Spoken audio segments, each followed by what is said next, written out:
लगे। दरख्त काटे जा रहे थे और परिंदे डर कर उड़ गए। टोइलर भी बहुत घबरा गए। उनका घर, उनकी पूरी दुनिया बर्बाद की जा रही थी। हमें उन्हें रोकना होगा, थम्बलीना ने पुकारा। अगर हमने कुछ न किया तो हमारे सारे फूल खत्म हो जाएंगे। लेकिन कैसे? क्रेसिला ने कहा। वो बहुत बड़े हैं और हम बहुत छोटे।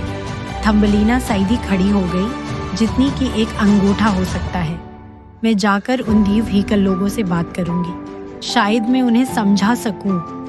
इसकी सहेलियों ने हैरानी से कहा। ये तो बहुत खतरनाक है। लेकिन थम्बलीना दिलेर थी। उसने एक गुलाब की पनखड़ी को ग्लाइडर बनाया और हुआ की मदद से शहर की तरफ उड़ गई, जहां से मशीनें आई थीं। एक तवील, हचकूलों से भरपूर सफर के बाद थम्बलीना एक शानदार ग्रीन हाउस में आ गिरी।